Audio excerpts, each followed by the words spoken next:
करते हैं एक और अहम और बड़ी खबर की, क्योंकि मामला आपको याद होगा कि लोकसभा के अंदर मॉनसून इजलास जारी है और मॉनसून इजलास का कल का दिन इंतहाई अहम था, जहां पर खवातीन रिजर्वेशन बिल मसवदे कानून को पेश किया गया। और आज मुतवक्का यह है कि इस मसवदे कानून पर बाज़ाब्ता तौर पर बहस का आगाज होगा, जहां मुख्तलिफ सियासी जमातों की तरफ से कानून में जो मसवदा कानून है इसको पेश करने पर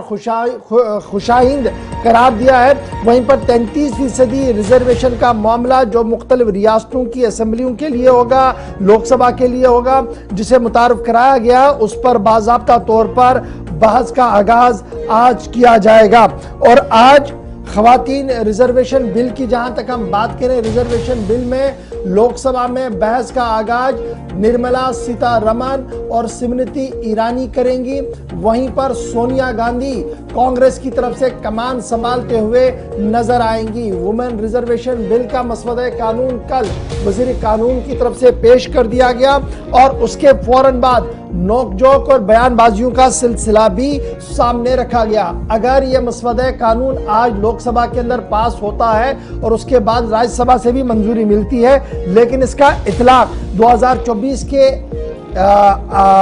इलेक्शंस में होगा, इसके लिए थोड़ा सा इंतजार करना होगा, क्योंकि खबर यह है कि इसका इतलाक में थोड़ा सा वक्त लग सकता है। बहरहाल कल दाखिला वजीर अमित शाह और कांग्रेस के बीच भी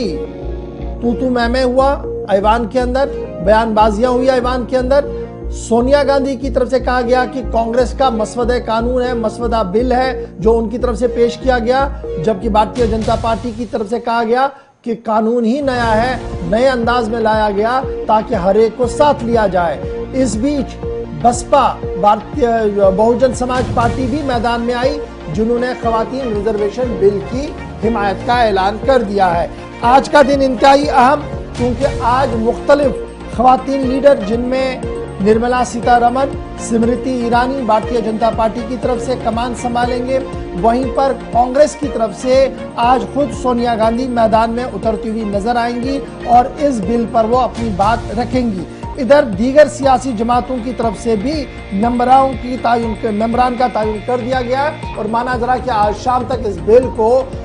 ऐवान से मंजूरी मिल सकती है, जिसके बाद मसवदा कानून आगे बढ़ेगा। फिलहाल बड़ी बात ये कि प्रपोज्ड बिल जो है रिजर्वेशन का, इसमें ताखीर के साथ ही इसका इतलाक होगा, लेकिन SC ST जुमरे के तहत जो खवातीन हैं उनको भी किस तरीके से बाइख्तियार बनाया जाए, उसका भी ख्याल इस बिल के अंदर रखा गया है। 128वां अमेंडमेंट बिल पेश किया गया कल वजीर कानून की तरफ से, और इसके कानून वजीर की तरफ से जब ये बिल पेश किया गया तो उसके फौरन बाद रद्द-ए-अमल जो है वो मुख्तलिफ सियासी जमातों की तरफ से आया। दिल्ली में जश्न का समा था, जम्मू कश्मीर के अंदर भी तमाम सियासी जमातों ने बिल लाने पर जहां खुशामदीद कहा है। पीपल्स डेमोक्रेटिक पार्टी की सदर महबूबा मुफ्ती,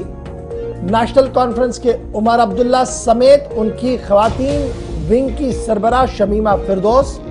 दीगर सियासी जमातों की खवातीन लीडर्स ने भी ट्विटर हैंडलर्स पर ट्वीट करते हुए इस बात की वजाहत की कि वो इस कानून का बेसब्री से इंतजार कर रहे थे। बहरहाल मोदी है तो मुमकिन है बहुत सारे लोगों की तरफ से इस तरीके का भी ख्याल का इजहार किया गया। एक तरफ से ये है कि मसवदा कानून आ चुका है, मस्बत पहल है, अब आगे होगा क्या, थोड़ा सा इंतजार करना होगा। जम्मू कश्मीर के हवाले से एक अहम खबर इस मसवदे कानून से है। आगे बढ़ते हुए आपको बताते हैं कि वुमेन रिजर्वेशन बिल का मामला जम्मू कश्मीर में फिलहाल अटक सकता है, रुक सकता है। वुमेन रिजर्वेशन बिल के मामले पर जो बड़ी खबर हम आपको बता रहे हैं कि जम्मू कश्मीर और पौंडीचेरी में इसका इतलाक फौरन नहीं होगा, यानी जब बिल मंजूर होगा तो फौरन इसका इतलाक न तो जम्मू कश्मीर के अंदर होगा और ना ही पौंडीचेरी के अंदर होगा। और ये कहा जा रहा है कानूनी माहिरीन की तरफ से कि जिस तरीके से मसवदे कानून को पेश किया गया है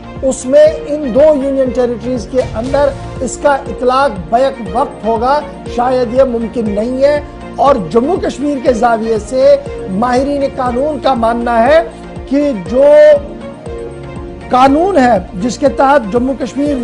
रियासत को रिऑर्गेनाइजेशन एक्ट जिसे कहते हैं, उस रिऑर्गेनाइजेशन एक्ट में थोड़ी सी तरमीमें करनी होंगी, जिसके बाद खवातीन रिजर्वेशन बिल का इतलाक जम्मू कश्मीर के अंदर भी होगा। ये माहिरीन कानून की तरफ से कहा जा रहा है। ताहम दिल्ली से क्या कुछ बात होगी वो आज बिल्कुल क्लियर हो जाएगी। ताहम 370 के इख्तिताम के बाद जहां मुख्तलिफ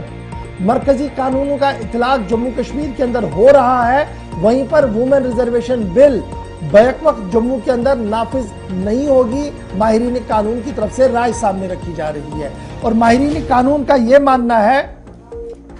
कि ये जो ड्राफ्ट कॉन्स्टिट्यूशन सामने आया 128 अमेंडमेंट बिल 2023, इसको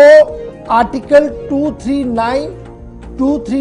AA के तहत रखा गया जो गवर्न करती है दिल्ली असेंबली को, और आर्टिकल 239A ये क्लियर है कि इसके तहत गवर्न होती है जी रियासत जम्मू कश्मीर, साबिक रियासत और पौंडीचेरी। और 239A का रिप्रेजेंटेशन में वहाँ जो peoples representation legislative assembly Pondicherry और जम्मू कश्मीर है उसमें इसका हवाला नहीं है, इसलिए इसको वहां पर तरमीम करनी होगी, तब जाकर इसका इतलाक हो सकता है, माहिरीन कानून की तरफ से कहा जा रहा है। लेकिन